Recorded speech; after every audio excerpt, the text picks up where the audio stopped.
First of all, I express my heartfelt gratitude towards His Holiness Mahant Swami Maharaj and the revered saints of BAPS organizations for considering me worthy to stand in front of you all.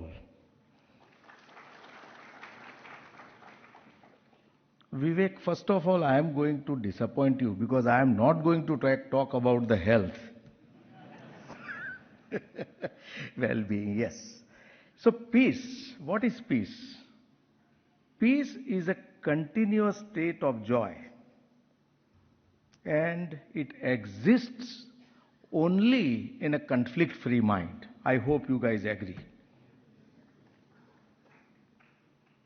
So how can peace be brought by the health or by well-being? So I need to throw a question to the audience. What is the need of time? What is the need of this hour in the present world? My answer is universal peace, and I am sure all of you agree to it. Universal peace means a war-free world, a terrorism-free world, and a disease-free world. So how can you get universal peace, or how can you achieve universal peace? By working through a global health platform. It's a very intricate question. See, health has three facets.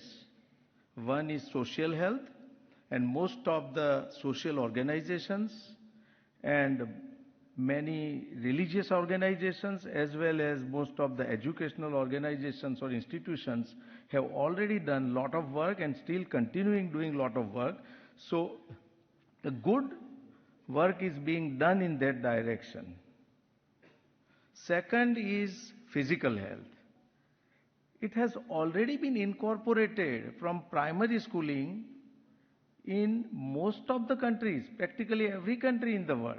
So we all are aware, and to a great extent we practice in some or other way. And what about the mental health? This is the third facet, mind health. Mind health work has been done. There is some projection, some propagation, but it is not enough. So why mental health? Why global mental health is so important? So if you try to go through the root cause of any terrorism attack or any war, what you find is a disturbed mind, a mind at unrest in an individual or a group of individuals. And that perpetuates, ultimately magnifies, and takes the shape of either war or a terrorism attack. Agreed? So, why the mind is disturbed? So there is a science.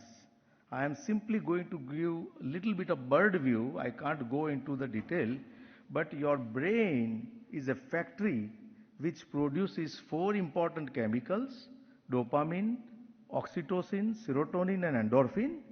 And good production and optimal levels of these chemicals in the brain will keep you relaxed.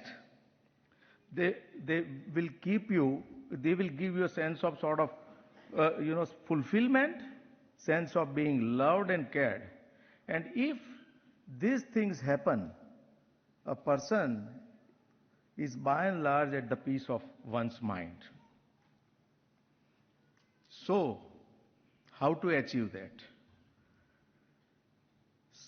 It is already the techniques and the methodologies have been described and discussed since ages.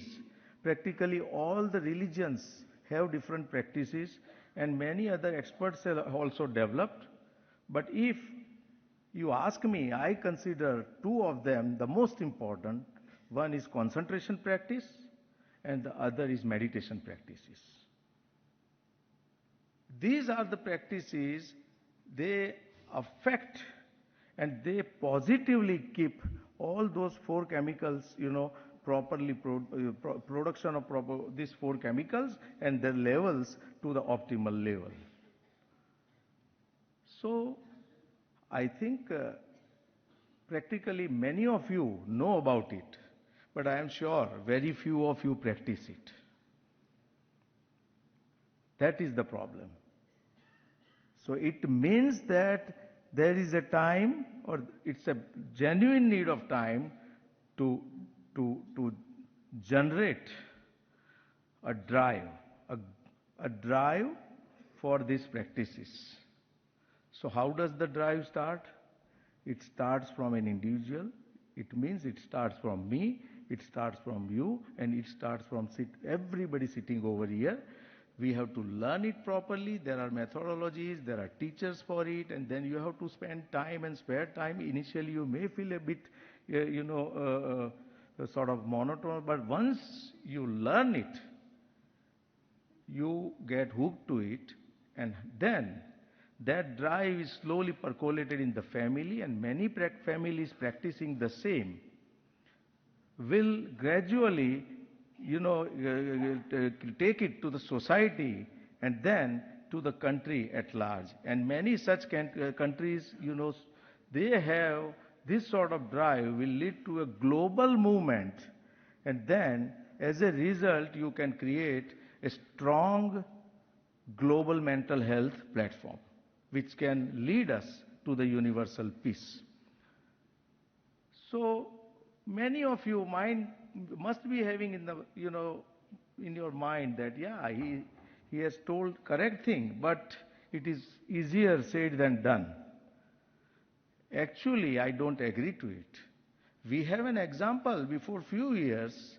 If you see our Honorable Prime Minister, Mr. Narendra Modi, who himself is an ardent yoga and meditation practitioner, he took yoga drive, which was already existent in many countries, to and officialized it and created a global yoga movement successfully with his perseverance and persistence. And we are seeing the positive results. And similarly, the same approach or methodology can be applied for concentration and meditation practices to improve the mental health, and then it can lead to, sort of a universal peace situation, and again, a war-free, a terrorism-free, and a disease-free world, of course. What is the evidence now? Is peace through health or peace through well-being something new to this world? Or is, universal peace through a strong global mind health platform is something new to the world? Again, if you go through the history, wars have happened since thousands of years, battles, skirmishes, terrorism attacks, everything have happened since thousands of years. And during every timeline, the sagas, the saints, and the philosophers and wise people have tried to teach the importance of peace to the population there and then, to create a state of regional peace, and that can, that can lead to, end of all the conflicts. At that time, world was divided into the regional geographies, and now it has become very small. We are global, so the things, we have to think in the perspective of sort of a global creation of universal health situation. If you see, the oldest religion is Hinduism.